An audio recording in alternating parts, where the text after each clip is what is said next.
السلام عليكم ورحمة الله تعالى وبركاته. بسم الله الرحمن الرحيم. الحمد لله رب العالمين والصلاة والسلام على سيد المرسلين وعلى آله وأصحابه أجمعين. وقد قال الله تبارك وتعالى في القرآن الكريم: أعوذ بالله من الشيطان الرجيم. بسم الله الرحمن الرحيم. وجاوزنا ببني إسرائيل البحر فأتبعهم فرعون وجنوده بغيا وعدوا حتى إذا أدرك الغرق قال آمنت أنه لا إله إلا الذي آمنت به بنو إسرائيل وأنا من المسلمين. صدق الله العظيم. وقال النبي صلى الله عليه وسلم: قال لي جبريل: يا محمد لو رأيتني وأنا أخذت فرعون بإحدى يدي إلى آخر الحديث، أو كما قال عليه الصلاة والسلام. سبحانك لا علم لنا إلا ما علمتنا إنك أنت العليم الحكيم. اللهم انفعني بما علمتني وعلمني ما ينفعني ربي زدني علما. ربنا ارحمهما كما ربياني صغيرا. ربي ادخلني مدخل صدق واخرجني مخرج صدق واجعلني من لدنك سلطانا نصيرا. اللهم صل على سيدنا محمد وعلى ال سيدنا محمد وبارك وسلم عليه يا اول الاولين ويا اخر الاخرين يا ذا القوه المتين ويا رحم المساكين ويا ارحم الراحمين. اللهم ارحمنا برحمتك يا ارحم الراحمين. எல்லா புகழும் அல்லாஹ் ஜல்ல ஷானஹு தஆலாவுக்கு உரித்தாகட்டுமாக. எனது உயிரிலும் மேலான ஹஜ்ரத் ரசூலுல்லாஹி ஸல்லல்லாஹு அலைஹி வஸல்லம் அவர்கள் மீதும் அன்னவரின் அடிச்சுவட்டை சற்று மடிவல்லாமல் பின்பற்றிய உத்தம சபிய சஹாபாக்கள், தாபியீன்கள், தபா தாபியீன்கள், நாதாக்கள், ஷுஹதாக்கள், நல்லோர்கள், உலக முஸ்லிம்கள், குறிப்பாக நம் அனைவரின் மீதும் அல்லாஹ்வின் அன்பும் அருளும் என்றென்றும் நிலவட்டுமாக. ஆமீன். கணிதக்குரிய அல்லாஹ் நல்லடியார்களே, அல்லாஹ் ஜல்ல ஷானஹு தஆலா ஒரு அருமையான ஒரு சிறப்பான நாளிலே, அந்த நாளையும் ஜும்மாவுடைய நாளாக ஆக்கி கொடுத்து ஜும்மாவுடைய தொழுகை நிறைவேற்றுவதற்காக வேண்டி பள்ளிவாசல்களை நம்ம எல்லாம் முன்னெடுத்திருக்கின்றார். அல்ஹம்துலில்லாஹ். அப்படி ஒரு முக்கியமான நாள் என்ன? முஹர்ரம் மாதத்தின் 10வது நாள் ஆஷுரா என்று சொல்லக்கூடிய ஒரு கண்ணியமான வரலாற்று சிறப்பு மிகுந்த பல்வேறு வெற்றிகளை முஸ்லிம்களுக்கு தேடி கொடுத்த ஒரு சிறப்பான ஒரு நாளிலே நாமெல்லாம் ஜும்மாவுடைய தொழுகைக்காக வேண்டி இறை இல்லத்திற்கு வந்திருக்கிறோம். முஹர்ரம் மாதத்தின் 10ஆம் நாளுக்கு தான் ஆஷுரா என்று பெயர். 10ஆம் நாள் என்பதால் அந்த பெயர் வந்தது என்று பிரபலமாக கூறப்படுகிறது. ஏன்னா அரபில் ஆஷுரா 10 நாள், 10வது நாள். அதனால்தான் யௌமி ஆஷுரா, ஆஷுராவுடைய தினம். இன்றைய தினத்தில் அப்படி என்ன நிகழ்ந்தது? மிக முக்கியமாக மூசா அலைஹிஸ்ஸலாம் அவர்களும் அவர்களோடு ஈமான் கொண்டவர்களையும் ஃபிரௌனுடைய பட்டாளத்திலிருந்து அல்லாஹ் ஜல்ல ஷானஹு தஆலா காப்பாற்றினார். இதை அடுத்து புகாரியுடைய விரிவுரை முத்தத்துல் காரி என்ற கிதாபில் இது பற்றிய மிக விரிவான ஒரு செய்தி ஒன்று இருக்கிறது. 10 நபிமார்களுக்கு 10 விதமான அற்புதங்கள் வழங்கப்பட்டது, 10 விதமான வெற்றிகள் அவர்களுக்கு வழங்கப்பட்டது என்று 10 விஷயங்களை புகாரியுடைய அந்த விரிவுரை நூலாக இருக்கக்கூடிய முத்தத்துல் காரி என்ற நூலிலே எழுதப்பட்டது. மூசா அலைஹிஸ்ஸலாம் அவர்கள் காப்பாற்றப்பட்ட நாள், எதிரே செங்கடல், பின்னால் ஃபிரௌனுடைய படை வந்தால் அல்லாஹ் ஜல்ல ஷானஹு தஆலா மூசா நபியை கடல்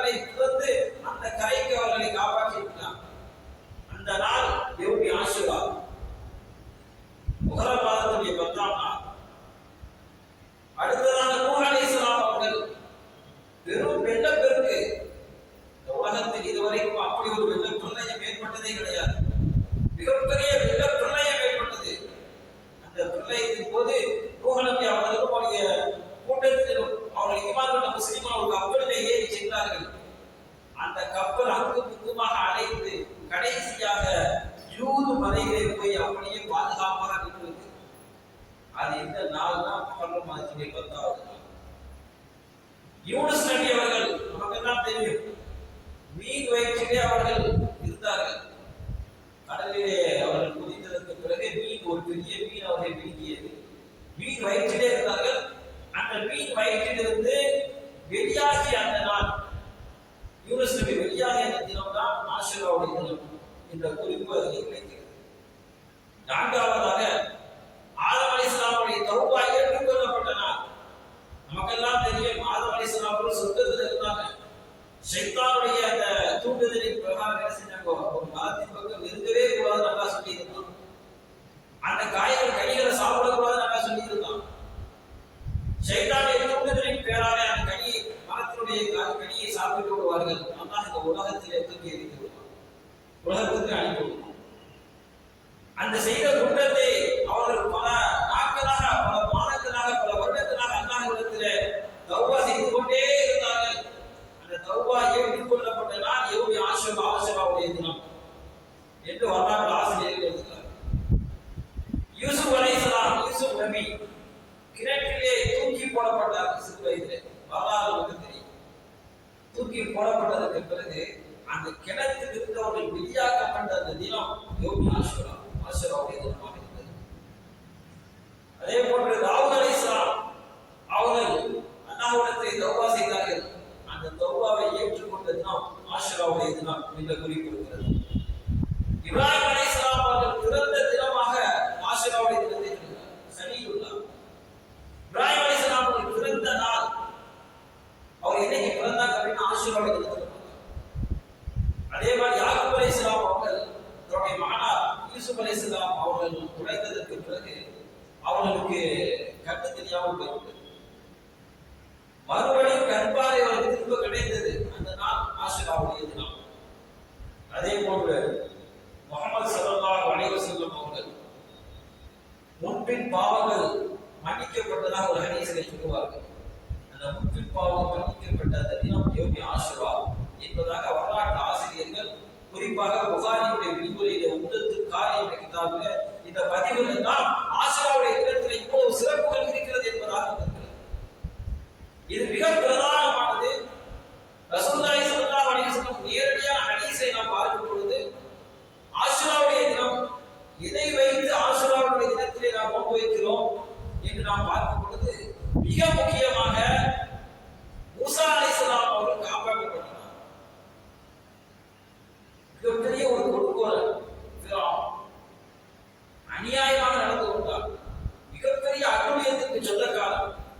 அநீதமாக நடந்தால் அவர்களுக்கு கடுமையான வேதனை உண்டு என்ற எச்சரிக்கை இந்த ஆஷுராவுடைய நாளே நமக்கு கிடைக்கிறது. இன்றைய ஜும்மாவிலே நாம் சிந்திக்கக்கூடிய விஷயமாதான் தலைப்பு என்னவென்றால் ஆஷுராவுடைய பாடம் என்ற தலைப்பில் தான் நாம் சிந்திக்கிறோம். அநீதமாக யார் நடந்தாலும் சரி, இந்த உலகத்திலே அவர்கள் அழிக்கப்படுவார்கள் என்ற விஷயத்தை ஆஷுரா சொல்லித் தருகிறது. ஃபிரௌன் இருக்கிறானே, இந்த உலகத்தில் அவனை போட்டு வரம்பு மீறியவர்கள் யாரும் கிடையாது. அவ்வளவு வரம்பு மீறினான். கடைசியாக என்ன நடந்தது? மூசா அலைஹிஸ்ஸலாம் அவர்கள் எவ்வளவோ எடுத்து சொன்ன போது கூட ஃபிரௌன் ஏற்கவில்லை. ஃபிரௌன் வரம்பு பிடித்தான். குர்ஆனுடைய வசனத்தில் அல்லாஹ் நிறைய வசனங்கள் மூசா அலைஹிஸ்ஸலாம் அவர்கள் ஃபிரௌனுடைய சம்பவத்தை பற்றி நிறைய வருகிறது. அதில் ஒரு வசனத்தில் அல்லாஹ் சொல்லி காட்டுகிறார், وَجَاوَزْنَا بِبَنِي إِسْرَائِيلَ الْبَحْرَ فَأَتْبَعَهُمْ فِرْعَوْنُ وَجُنُودُهُ بَغْيًا وَعَدْوًا حَتَّى إِذَا أَدْرَكَ الْغَرَقُ. மூழ்கடித்த அந்த சம்பவத்தை அல்லாஹ் வசனத்திலே சொல்லி காட்டுகிறார். எப்படி மூழ்கடித்தாங்க? மூசா நபி அலைஹிஸ்ஸலாம் அவங்களோடு ஈமான் கொண்ட 6 லட்சம் முஸ்லிம்கள் இரவோடு இரவாக ஃபிரௌனை விட்டு தப்பித்துக் கொள்வதற்காக கடந்து செல்கிறார்கள் ஊரை விட்டு நாட்டை. ஃபிரௌனுக்கு தெரிந்து விடுகிறது. ஃபிரௌன் என்ன செய்தான்? மிகப்பெரிய படை பட்டாளத்தோடு அவர்களெல்லாம் பிடித்து அழிக்க வேண்டும் என்ற நோக்கத்திலே பெரிய படையோடு அவர்களை துரத்தி கொண்டு வருகிறார். மூசா நபி அவர்களும் முஸ்லிம்களும் முன்னோக்கி போய் கொண்டிருக்கிறார். பின்னால் ஃபிரௌனை படைப்பட்டால் துரத்துகிறது. இவர்கள் முன்னோக்கி சென்று கொண்டிருக்கிறார்கள். செல்லும் பொழுது வழியிலே செங்கடல் குடிக்கிறது. கொஞ்சம் யோசித்து பாருங்கள். முன்னால் கடல் இருக்கிறது, பின்னால் ஃபிரௌன் தன்னை பிரிப்பதற்காக துரத்தி கொண்டு வருகிறார். இப்படிப்பட்ட ஒரு இக்கட்டான ஒரு நேரம், இக்கட்டான ஒரு சூழ்நிலை. இந்த சூழ்நிலையில மூசா அலைஹிஸ்ஸலாம் அவர்கள் என்ன செய்தார்? மூசா அலைஹிஸ்ஸலாம் அவர்கள் எடுத்த எடுப்பிலே அவர்களுக்கு தன்னுடைய கையிலே இருந்த கைத்தடியை அவர்கள் பயன்படுத்தவில்லை. மூசா அலைஹிஸ்ஸலாம் அவர்கள் அல்லாஹ் ஜல்ல ஷானுஹு ஒரு பெரிய அற்புதமான கைத்தடி அசாவை வாங்கியிருந்தார். அந்த அசாவை வச்சு அவங்க என்ன வேணாலும் படிக்கலாம். அந்த அசாவை தூக்கி ஒரு நேரத்தில் போட்டாங்க, பெரிய பாம்பாக மாறியது. அந்த அசாவை வச்சு நிறைய அற்புதங்கள் அல்லாஹ் ஏற்படுத்தி கொடுத்தோம். கையில் அசா வச்சிருக்கிறாங்க. இந்த நேரத்தில் கூட மூசா அலைஹிஸ்ஸலாம் அவர்கள் தன்னிடத்தில் எல்லாம் இருக்கிறது, பலம் இருக்கிறது, இந்த அசாவை வைத்து எதுவும் செய்து கொள்ளலாம் என்றெல்லாம் நினைக்கவில்லை. முழுமையாக அல்லாஹ்வின் பக்கம் மீட்டார்கள். அநியாயம் நடக்கும் பொழுது அன்று மட்டுமல்ல இன்றைக்கும் முஸ்லிம்கள் அல்லாஹ்விடத்தில் அவரை மீறுவார்களேயானால் வெற்றி என்பது நிச்சயம். எங்கெங்கோ திறக்காத கதவுகளை தட்டுவதற்கு பதிலாக எப்போதுமே திறந்திருக்கக்கூடிய அல்லாஹ்வுடைய கதவை தட்டுவோமையானால் நிச்சயமாக நமக்கு வெற்றி உண்டு. ஆனா நாம என்ன நினைக்கிறோம்? உலகத்தினுடைய காரணங்களை பொதுவாக என்ன செய்யறோம்? முதல்ல பற்றி இருக்கிறோம். நம்முடைய உள்ளத்தில் நம்முடைய சேவையில் வர வேண்டிய மிக முக்கியமான விஷயம், ஆசிரியர் சொல்லித்தரக்கூடிய மிக முக்கியமான பாடம், எவ்வளவு நெருக்கடியும் அல்லாஹ்வை நாம் என்ன செய்ய நம்ப வேண்டும். அல்லாஹ் உதவுவான் என்ற நம்பிக்கையோடு அவனையே கேட்கணும். மூசா நபி எவ்வளவு சிக்கலான நேரத்துல அவருக்கு அந்த கைத்தறியை வைத்து ஏதாவது செய்து கொள்ள முடியும் என்று இருந்த போதும் கூட அதை அவர்கள் பயன்படுத்தவில்லை. அல்லாஹ்வின் பக்கம் வைத்து நீண்டார்கள். கொடுக்கோலர் ஃபிரௌன் குர்ஆன் சொல்கிறது, வஜாவஸ்னா பனி இஸ்ராயீல் பஹர, அந்த கடல்ல அவர்களும் அந்த ஃபிரௌனுடைய கூட்டத்தினர் என்ன செஞ்சாங்க? போனாங்க. ஃபஅத்பஅஹு ஃபிரௌன் பகிய வஅத்வா ஹத்தா இதா அத்ரகல் கலகு. கடைசி என்ன நடந்துச்சு? மூசா நபி என்ன செஞ்சாங்க? அந்த கடலை விட்டு செங்கடல் பிடித்து செல்வதற்கு பிறகு அதை விட்டு கடந்து போயிட்டாங்க. அதே நேரத்தில் ஃபிரௌன் என்ன செஞ்சான்? அந்த கடலை இறங்கினா மூழ்கடிக்கப்பட்டான். கடைசி நேரத்துல அவன் சொன்ன வார்த்தை தெரியுமா? நான் இந்த கடலை இறங்கி நம்ம சாக போறோம் அப்படி தெரிஞ்சதுக்கு பிறகு அப்போது சொன்னான் ஃபிரௌன், நான் பனி இஸ்ரவேலை நம்பக்கூடிய அந்த அல்லாஹ்வை ஈமான் கொள்கிறேன். ஒரு தடவை சொன்னான். இரண்டாவது அதே மாதிரி சொன்னான். தண்ணீர் மூழ்கக்கூடிய நேரத்துல பனி இஸ்ராயீல் மூசா நபி எதை ஈமான் கொண்டிருக்கிறார்களோ அந்த ரப்பை நான் ஈமான் கொள்கிறேன் என்று சொன்னான். கடைசி நேரத்துல ஒரு தடவை சொன்னான். இரண்டாவது சொல்வதற்கு வாய் எடுத்த பொழுது ஜிப்ரீல் அலைஹிஸ்ஸலாம் அவர்கள் மண்ணை எடுத்து வாயிலே போட்டுவிட்டார். மறுபடியும் சொல்லக்கூடாது என்பதற்கு. மூன்றாவது தடவை அவர் சொல்வதற்காக தயாரான நேரத்திலே மூழ்கி கொண்டே இறந்துவான். இந்த வரலாற்றை பற்றி ஒரு ஹதீஸிலே பெருமானார் ஸல்லல்லாஹு அலைஹி வஸல்லம் அவர்கள் சொல்வார்கள், ஜிப்ரீல் அலைஹிஸ்ஸலாம் அவர்கள் என்னிடத்திலே சொன்னார்கள், முஹம்மது ஸல்லல்லாஹு அலைஹி வஸல்லம் அவர்களே, ரஅய்தனி வ அனா அஹது ஃபிரௌன, நான் ஃபிரௌனை மண்ணைக்கு வாயில போட்டேன். மறுபடியும் அவன் செஞ்சிடக்கூடாது, அந்த கலிமாவை ஈமான் கொண்டேன்னு சொல்லிடக்கூடாது என்பதற்காக நான் மண்ணை போட்டேன். ஏன் தெரியுமா? அப்படி மறுபடியும் அவன் சொன்னதை கேட்டுட்டு அல்லாஹ் அவன் மீது இறக்கப்பட்டு விடுவான். அல்லாஹ் ரப்பல் ஆலமீன் அவன் மீது இறக்கப்பட்டு மன்னித்து விடுவான் என்பதற்காக நான் இரண்டாவது சொல்லும் போது மண்ணை போட்டுட்டேன் அப்படின்னு ஜிப்ரீல் அலைஹிஸ்ஸலாம் அவர்கள் ரசூலுல்லாஹி ஸல்லல்லாஹு அலைஹி வஸல்லம் அவர்களுக்கு சொல்லுகிறார். கொஞ்சம் நாம் யோசிக்கணும். அல்லாஹ் ரப்பல் ஆலமீன் மீது எவ்வளவு இறக்கப்படுவான். ரஹ்மத்துக்கு சொந்தக்காரன், மன்னிப்பாளன், கஃபூர் ரஹீம், இறக்கப்பட்டவன், மன்னிப்பாளன். அவன் மன்னிக்கல அப்படின்னா நம்மளால உலகத்துல நடமாடவே முடியாது.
நம்ம எல்லாத்தையும் அப்படியே ஏற்றுக்கிறோம். அல்லாஹ்வுக்கு எவ்வளவு திருப்தி அடைய முடியும் தெரியுமா? அல்லாஹ் எவ்வளவு பேர் திருப்தி கொள்வாங்க தெரியுமா? முதல்ல நம்ம திருப்தி கொள்ளணும், நம்முடைய வாழ்க்கையை திருப்தி கொள்ளணும். அல்லாஹ் இறக்கப்பட்டவன், அல்லாஹ் ரஹ்மத் செய்யக்கூடியவன் என்ற முழுமையான நம்பிக்கை நமக்கு வரும். ஃபிரௌனுடைய விஷயத்திலேயே அவன் கடைசி நேரத்திலே அல்லாஹ்வை கூப்பிட்டாலும் கூட அவர் மீது இரக்கம் வந்தோம் என்பதற்காக இப்னு லைசலாம் அவர்கள் 2வது தடவையா வாய்க்கு பண்ணி கொண்டிருக்கிறார். முஹர்ரம் மாதத்தின் 10ஆம் நாள் இந்த வெற்றிக்கு சொந்தமான ஒரு நாளாக இருக்கிறது. 10ஆம் நாள் இஸ்லாம் ஐநேப்படுத்துவதற்கு காரணம் மூசா அலைஹிஸ்ஸலாம் அவர்களும் அந்த முஸ்லிம்கள் பாதுகாக்கப்பட்டது மட்டுமல்ல, அதே நேரத்திலே முஸ்லிம்களை கண் கொண்டாலே ஃபிரௌன் அழிக்கப்பட்டான். சாதாரண விஷயம் அல்ல. மூசா அலைஹிஸ்ஸலாம் அவர்களுக்கு வஹி கொடுக்கப்படுகிறது. முன்னாடி அப்படியே கடலை பார்த்து திகைத்து போய் நிற்கிறாங்க. பின்னாடி ஃபிரௌன் பட்டாளம் அப்படியே துரத்திட்டு இருக்கிறான். இந்த நேரத்துல அப்படியே திகைத்து போய் இருக்கக்கூடிய அந்த நேரத்துல மூசா அலைஹிஸ்ஸலாம் அவர்களுக்கு அல்லாஹ் ஜல்லஷானஹு தஆலா வஹி அறிவிக்கிறார். மூசாவே, உங்க கையில வச்சிருக்க கைத்தடியை கடல்ல அடிங்க. மூசா நபி கடலிலே அடித்தார்கள். 12 பாதைகளாக கடல் பிரித்தது. இந்த வரலாறு குர்ஆன் வந்து முழுமையா சொல்லுது. நீங்க மற்ற வேதங்களே இருக்கு. இந்த வரலாறு யாருமே மறுக்கிறது இல்லை. மூசா அலைஹிஸ்ஸலாம் அவர்கள் நடந்த இந்த வரலாற்றை உலகத்துக்கு யாரும் மறுப்பது கிடையாது. தெளிவாக அறிந்து கொள்ள வேண்டும் என்று சொன்னால் திருக்குர்ஆன் சொல்லியிருக்கிறது. சூரத்துல் கஸஸிலே இருக்கிறது. பெருமானார் ஸல்லல்லாஹு அலைஹி வஸல்லம் ஹதீஸ் மூலமாக நிறைய விஷயங்கள் மூசா நபியை பற்றி சொல்லியிருக்கிறார்கள். அவ்வளவு உண்மை, அவ்வளவு படிப்பினை சான்று. மூசா அலைஹிஸ்ஸலாம் அவர்கள் கைத்தடியை அடிக்கிற 12 பாதைகளாக இருக்குது. அந்த 12 என்ன செய்கிறார்கள்? அவர்கள் கடந்து செல்கிறாங்க. அது மட்டுமல்ல, எந்த விதமான பயமும் ஏற்படக்கூடாது என்பதற்காக ஒருத்தருக்கு பார்த்துக் கொள்ளக்கூடிய அளவுக்கு கண்ணாடி போல ஒரு திரையும் ஏற்படுத்தப்பட்டது. அல்லாஹ் ஒருத்தரை காப்பாற்ற நாடினா அப்படின்னா எப்படி காப்பாற்றுவோம்? உதாரணம் சொல்றாங்க. சமீபத்துல ஒரு பிளைட் விழுந்து நொறுங்குச்சு. உங்களுக்கெல்லாம் தெரியும். ஒரே ஒரு நபர் வந்து அதை உயிர் பிழைச்சிருந்தார். எல்லாரும் இறந்து போயிட்டாங்க. ஒரே ஒரு நபர் மட்டும் உயிர் பிழைச்சு வந்தார். ஞாபகம் கிடைக்கிறது. இப்ப அல்லாஹ்வுடைய நாட்டம், ஏன் அந்த ஒரு நபரை மட்டும் ஏன் காப்பாற்றணும்? அவ்வளவு பெரிய விபத்துல அல்லாஹ் நாடினால் யாரையும் எப்படியும் எந்த காரணமும் இல்லாமல் காப்பாற்ற முடியும். அந்த கடலை பிறக்க செய்து மூசா நபி என்ன செய்வாங்க? கூட்டத்தினரோடு சென்று அந்த கரையை தாண்டிடுவாங்க. பின்னாடி ஒரு ஃபிரௌன் என்ன செய்வான் தெரியுமா? பார்த்துட்டு அப்ப கூட என்ன செய்யல, நம்ம வந்து தவறு செஞ்சிட்டோம், மூசா நபி தான் வெற்றியாளர் அப்படின்னு நினைக்கல. மூசா நபிக்கு அல்லாஹ்வுடைய உதவி கிடைச்சிருச்சுன்னு நினைக்கல. ஃபிரௌன் என்ன சொன்னா அப்படின்னா, இதோ பார்த்தீங்களா, நமக்காக வேண்டிதான் இந்த கடல் பிறந்திருக்கிறது. ஆணவத்தின் உச்சம், இந்த அகங்காரத்தில் வந்தால் ரொம்ப ஆணவக்காரம். கடைசி வரை அவனை என்ன செய்ய மாற்ற முடியாது. ஃபிரௌன் அப்படிதான் இருந்தான். அல்லாஹ் பாதுகாப்பு இந்த குணத்தை மாற்றிக்கணும்.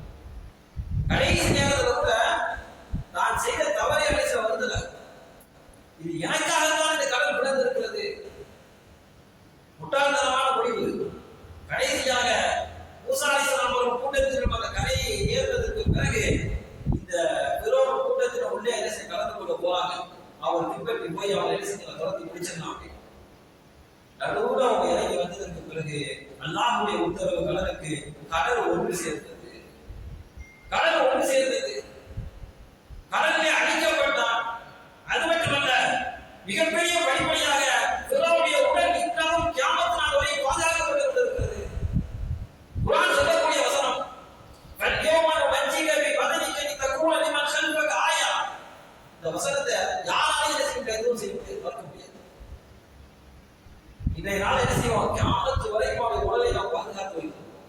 அத்தாட்சியாக ஃபிரௌன் இறந்ததற்கு பிறகு அவருடைய உடல் பாதுகாக்கப்பட்டது. மக்களுக்கு ஒரு அத்தாட்சி ஏற்படும். ஃபிரௌனை யார், எப்படிப்பட்டவர்? குர்ஆன் முழுக்க நிறைய வசனங்கள் ஃபிரௌனை பத்தி மூசா அலைஹிஸ்ஸலாம் போது அதிகமான விஷயங்கள் இருக்குது. வசனங்கள் அல்லாஹ் ஜல்லஷானஹு தஆலா அப்படி ஒரு அத்தாட்சியை ஒரு சான்றாக ஃபிரௌனை ஏற்படுத்தியிருக்கிறார். இமாம் நவவி ரஹ்மத்துல்லாஹி அலைஹி அவருடைய விரிவுரையில கூறுவாங்க, நிறைய விஷயங்கள் அல்லாஹ் ஆசிரியர் சொல்லுவாங்க. இந்த நிகழ்வு கிமு 1447ஆம் ஆண்டு நடந்ததாக ஆய்வாளர்கள் கூறுகிறார். அதாவது இன்றிலிருந்து போவதற்கும் அதிகமான ஆண்டுகள் ஏறத்தான் இத்தனை ஆண்டுகளுக்கு முன்னால் நடந்தது. இன்றளவும் பிறருடைய உடல் பாதுகாப்பாக இருக்கிறது. காரணம் அல்லாஹ் குர்ஆன்ல சொல்லிட்டான், அல்லாஹ்வுடைய ஏற்பாடு, அதை பாதுகாப்பது என்பது அவருடைய பொறுப்பு. அதை பாதுகாப்பதற்கு காரணம் பின்னால் வரக்கூடியவருக்கு அத்தாட்சியாக இருக்கிறது. இஸ்லாத்தை பற்றி எடுத்து சொல்வதற்கு இந்த குர்ஆனுடைய உடலே ஒரு சான்று. அந்த உடலை நாம் பாதுகாக்கும் என்று சொல்லக்கூடிய திருக்குர்ஆனுடைய வசனம் ஒரு சான்று. இது யாருமே இஸ்லாத்தை மறுக்க முடியாது. இன்னைக்கு நிறைய பேரு இஸ்லாத்தை பத்தி கேட்கிறாங்க. கேட்டு நாம மாத்திரம் இஸ்லாத்தை நல்லா விளங்கி கேட்கக்கூடிய கேட்கறதுக்கு சரியா பதில சொல்லிட்டோம் அப்படின்னா அவர் இஸ்லாத்துக்கு வந்துடும். நம்ம போய் பெரிய தாவதெல்லாம் கொடுக்க வேண்டிய அவசியம் இல்லை. இஸ்லாத்துக்கு வாங்க. இஸ்லாத்தை பற்றிய சர்ச்சைகள், இஸ்லாத்தை பற்றிய சந்தேகங்கள், அந்த கேள்விகளுக்கு சரியான விடை கொடுப்போமையானால் அவர் சாதையாக இஸ்லாத்துக்கு வந்து ஆரம்பிக்கிறார். அவ்வளவு விஷயம் நம்முடைய குர்ஆனில் இருக்கிறது. மக்காவிலேயும் இந்த ஆசுராவுடைய நாளுக்கு மிகப்பெரிய மரியாதை இருக்கு. ஏன்னா காபத்துல்லாவுடைய திரையை பாதியை அரபாவுடைய நாள மாத்துறாங்க. இப்ப முழுமையாக மாற்றக்கூடியது என்ன அப்படின்னா ஆசுராவுடைய நாள். மக்காவுல ரமலானுடைய நோம்புக்கு முன்னாடிய ஒரு நோம்பு இருந்துச்சு அப்படின்னா முஹர்ரம் மாசத்துடைய ஆசுராவுடைய நோம்பு தான். காஃபிர்கள் மக்கத்து காஃபிர்கள் உட்பட எல்லோரும் வைத்திருக்கிறார்கள். பெருமானார் ஸல்லல்லாஹு அலைஹி வஸல்லம் அவர்கள் மதீனாவுக்கு வந்ததற்கு பிறகு யூதர்கள் எல்லாம் நோன்பு நோட்டிருந்தார்கள். விசாரித்த பொழுது ஏன் யூதர்கள் நோன்பு நோட்டிருக்காங்க விசாரித்த பொழுது சஹாபாக்கள் சொன்னார்கள், யார சொல்லலாம், அவர்கள் எல்லாம் மூசா நபி அவர்கள் பாதுகாக்கப்பட்ட அந்த தினத்திற்காக வேண்டி நன்றி செலுத்துவதற்காக நோன்பு வைக்கிறார்கள். நன்றி செலுத்துவதற்காக பனி இஸ்ரவேலர்கள் இன்றைய தினத்தில் அவர்கள் செங்கடலை கிடந்து காப்பாற்றப்பட்டதற்கு நன்றியாக நோன்பு வைக்கிறார்கள் என்று சொன்ன போது பெருமானார் ஸல்லல்லாஹு அலைஹி வஸல்லம் சொன்னார்கள், அவர்களை விட நன்றி செலுத்துவதற்கு நாம் தகுதியாக. ஆகையினால நீங்க என்ன செய்யுங்க, 2 நோன்பு வைங்க. அவங்க 10 நாள் மட்டும் நோன்பு வைக்கிறாங்க ஆஷுராவுடைய நாள்.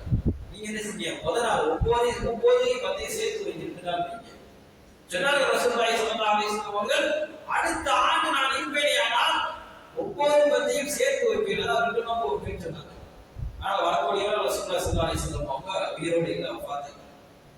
அந்த ஹதீஸின் பிரகாரம் தான் 9 10 அல்லாஹ்வுடைய கிருபையில நேற்றைய தினம் 9 இன்னைக்கு 10 நோன்பு வைத்து நிறைய நன்மை இருக்கு. அல்லாஹ்வுடைய கிருபை நம்முடைய கோயில் நிறைய பேர் நோன்பு வைக்கிறாங்க. நேற்று நம்ம வடக்கடிக்கெல்லாம் போய் பார்த்தோம்னா அவங்க ரம்ஜான் மாதிரியே இருக்குது. எங்கேயும் ஒரு வடபட்சமாலும் வாங்க முடியாது. அவ்வளவு கூட்டம். காரணம் எல்லாருக்கும் அதிகபட்சமான பெண்கள் நமது கோயிலுக்கு தான் நோன்பு பிடிச்சிருக்காங்க. அந்த அளவுக்கு ஒரு முக்கியத்துவம் வந்திருக்கிறது அல்லாஹ்வுடைய கிருபையில. உண்மையிலேயே நோம்புடைய மகத்துவம் இருக்கிறதே. ரசூலுல்லாஹி ஸல்லல்லாஹு அலைஹி வஸல்லம் அவர்கள் ரமலானுக்கு பிறகு மிக முக்கியத்துவமாக சொன்னார்கள், முந்தைய ஒரு வருடத்திலே பாவங்கள் மன்னிக்கப்படுகிறது. நம்ம நிறைய பாவம் செய்யறோம். இந்த மாதிரி ஒரு ஆஃபர் தான் அந்த பாவங்கள் நம்ம கழிச்சுக்கணும். அரஃபா நோன்பு, முஹர்ரம் மாசத்துடைய நோன்பு, ரமலானுடைய நோன்பு, இது போன்ற பட்டினி இருந்து நோன்பு வைத்து அல்லாஹ்விடத்தில் நெருக்கத்தை பெற்று இது போன்ற அமல்களின் மூலமாக நம்முடைய பாவங்களை மன்னித்து அல்லாஹ்விடத்தில் மன்னிப்பை பெறக்கூடிய மக்களாக நம்ம உருவாகும். அல்லாஹ் ஜல்லஷானஹு தஆலா இந்த நோன்பு வைக்கிறதுக்கு சிறந்த மரியாதைகளை வழங்கியிருக்கிறார். இஸ்லாத்துல சில விஷயங்களுக்கு சில அமல்கள் இருக்குது, பார்க்கறதுக்கு ரொம்ப சிறியதாக இருக்கும், அதனுடைய நன்மைகள் சாதாரண விஷயமாக இருக்கும், ஆனால் அதனுடைய நன்மைகள் பார்த்தீங்கன்னா நிறைய நற்பொழி கிடைக்கும். அதே மாதிரிதான் 1-2 நோம்புகள் தான். இந்த நோம்புகள் நம்ம பாவத்தை வச்சுட்டோம் அப்படின்னா அல்லாஹ்வுடைய கிருபையால் சென்ற பாவங்கள் மன்னிக்கப்படுகிறது. இன்றைய நாளுடைய படிப்பினை பார்க்கும் பொழுது அறிவியல் தொழில்நுட்ப வளர்ச்சிகள் உச்சத்தில் இருக்கக்கூடிய இன்றைய காலகட்டத்தில் ஆசுரா தரக்கூடிய ஒரு மிகப்பெரிய பாடம் என்னன்னா, எவ்வளவு வலிமையானவராக இருந்தாலும் சரி, எவ்வளவு ஆட்சி அதிகாரம் ஆணவம் பிடித்தவராக இருந்தாலும் சரி, எவ்வளவு பணத்திற்கு சொந்தக்காரனாக இருந்தாலும் சரி, அதிகாரத்திற்கு சொந்தக்காரனாக இருந்தாலும் சரி, கண்டிப்பாக அநீதம் மிகைக்குமையானால் நிச்சயமாக தோல்வியை தருவான் என்பதுதான் இந்த ஆசுரத்தில் மிகப்பெரிய பாடம். பெரும் சாதாரணமாக சொல்லுங்க வார்த்தைகள் என்ன சொல்ல தெரியுமா? குர்ஆன் சொல்லிருக்கிறது, அலைசினி முன்கு மிஸ்ரவ ஹாதிகள் அங்கார். மக்களை பார்த்து கேட்டான், இன்னைக்கு யாராவது அரசர் கப்பல் இருக்கா நினைச்சிருக்கீங்களா? யாரும் கிடையாது. என்னுடைய மாளிகைக்கு கீழே 6 ஓடுது, அது யாருக்காண்டி ஓடுது? எனக்காண்டி ஓடி கொடுக்குது.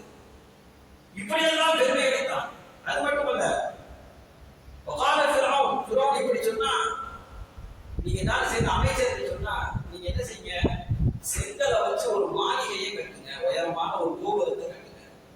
அந்த கோபுரத்தில் ஏறி நின்று நான் அல்லாஹ் இருக்கிறானா நான் பார்க்கிறேன். எப்பேற்பட்ட ஒரு வார்த்தை, கேலியாக கிண்டலாக சொல்லும். ஒரு பெரிய கோபுரத்தை கட்டின சிக்கலை வச்சு அது மேல ஏறி நின்று நான் பார்க்கிறேன், அண்ணா இருக்கானான்னு கேட்கிறேன். அண்ணாங்கிறது தெரியாது, நான் தான் வந்து அப்படின்னா. அதே மாதிரிதான் சூரியன் இருக்கக்கூடிய அந்த காலகட்டத்தில் சூரியக்காரர்கள் தான் ஈமான் கொண்டார்கள். பிறோனுக்கு அந்த ஈமானுடைய வாக்கியம் கிடைக்கல. சூரியக்காரர்களை பார்த்து சொன்னார், நான் உங்களுக்கு அனுமதி தர்றதுக்கு முன்னாடி நீங்க ஈமான் கொண்டீங்கன்னா, ஏன்னா அந்த நேரத்துல சூரியக்காரர்கள் செஞ்ச மூசா அலைஹிஸ்ஸலாம் அவருடைய அற்புதத்தை பார்த்துட்டு உடனே ஈமான் கொண்டாங்க. ஈமான் கொண்ட நேரத்துல பிறோன் கேட்டான், என்கிட்ட அனுமதி வாங்கிட்டு தான் நீங்க ஈமான் கொள்ளணும், அதுக்கு முன்னாடி நீங்க ஈமான் கொள்ள முடியாது. அவங்க என்ன செய்ய போறது தெரியுமா? மாதிரி வாங்கி உங்களை என்ன செய்ய போறேன், சிப்பையில் அடைக்க போறேன். இப்படியெல்லாம் மிகப்பெரிய ஒரு கொடூரமாக ஒரு அநியாயமாக நடந்து கொண்டது. மூசா அலைஹிஸ்ஸலாம் பிறப்பு நேரத்திலே எத்தனையோ குழந்தைகளை, ஆண் குழந்தைகளை கொன்று குவித்தார். ஏற்பட்ட ஒரு பிராம் கடைசியில் அவருடைய மௌத்துடைய நேரம், கடைசி நேரம் எப்படி ஆனது? சரியான ஒரு கடல்ல நீங்க மூழ்கடிக்கப்பட்டான். வாயில மண்ணடி போடப்பட்டு அவன் சாகரிக்கப்பட்டான். மிகப்பெரிய ஒரு இடைநிலையை அடைந்தான். இந்த ஆஷுராவுடைய கதையில நம்ம தெரிஞ்சுக்கிற வேண்டிய மிக முக்கியமான செய்தி, உலகத்தில் கியாமத் நாள் வரையும் அறிவியலும் தொழில்நுட்ப வளர்ச்சியும் வளர்ந்து கொண்டே இருக்கும். ஆனால் ஒன்று மட்டும் எப்போதுமே மாறவே மாறாது. ஆணவம் பிடித்து திரிந்தால், அநியாயமாக அத்துணியம் செய்தால், எவ்வளவு பெரிய வலிமை படைத்தவனாக இருந்தாலும் சரி, படைபலத்திலும் ஆட்சி பலத்திலும் அதிகாரத்திலும் பணபலத்திலும் நம்ம எல்லாத்தையும் எடுத்துக்கணும். நம்ம இந்த ஆட்சியாளர் மட்டும் நினைக்க கூடாது. சொல்லக்கூடிய விஷயம் ஆட்சியாளருக்கு மட்டும் கிடையாது, பிறகு மாதிரியே பெரிய அரசர் மட்டும் கிடையாது. ஒவ்வொரு மகனால ஒரு குடும்பத்தில் இருக்கக்கூடிய ஒவ்வொரு நபரையும் குறிக்கும். ஆணவம் நீதியற்ற தன்மையில் எங்கே நிகழ்கிறதோ கடைசியாக அவரை கடைசி நிலைமை மிக மோசமாக இருக்கும் என்பதுதான் ஆஷுரா சொல்லி தரக்கூடிய மிக முக்கியமான ஒரு விஷயம். ஏன்னா பிறோனும் பகட்டு காட்டினான், பிறோனை சார்ந்தவர்களும் பகட்டு காட்டினார். இந்த உலகத்தில் நாம் வாழக்கூடிய காலங்கள் மிக குறைவான நாட்கள். இதுல பெருமைக்கோ பகட்டுக்கோ அநியாயம் செய்வதற்கு வேலை இல்லை. கொஞ்ச நாள்ல தோல்வியை தருகிறோம். யாரெல்லாம் ஆணவம் குறித்து அடைகிறார்களோ, யாரெல்லாம் அநியாயமாக நடந்து கொள்கிறார்களோ, யாரெல்லாம் தன்னுடைய ஆட்சி பதவி பணத்தை வைத்து திமிராக நடந்து கொள்கிறார்களோ, கொஞ்ச காலம்தான். அடுத்த காலகட்டத்துல சொல்ல போனால் நிகழ்காலத்தில் நம்முடைய கண் முன்னாலே எத்தனை விஷயம் நாம் பார்த்துட்டு அல்லாஹ் பயந்து வாழ வேண்டும். ஆஷுரா சொல்லி தரக்கூடிய மிக முக்கியமான செய்திகள் அது ஒண்ணு. பிறோன் போன்ற எத்தனையோ வலிமை மிக்க, பிறோனை போன்ற வலிமை மிக்கிறவர்கள் தான் அந்த உலகத்தை விட்டு அழித்து கடந்து போய்விட்டார்கள். நாம் என்ன சாதாரணம் என்று நினைத்து மிக முக்கியமாக நாம் வர வேண்டும். அல்லாஹ்வுக்கு அஞ்சி அவனுக்கு சுத்தமான வாழ்க்கையை வாழ்ந்து அவனுக்கு உங்களுடைய பொருத்தத்தை அடையக்கூடிய நண்பர்களாக வல்லர் ரஹ்மான் அனைவரும் ஆக்கி அருள்வாங்க. ஆமீன். வாசல் தவான் அல்ஹம்துலில்லாஹி ரப்பில் ஆலமீன். அஸ்ஸலாமு அலைக்கும்.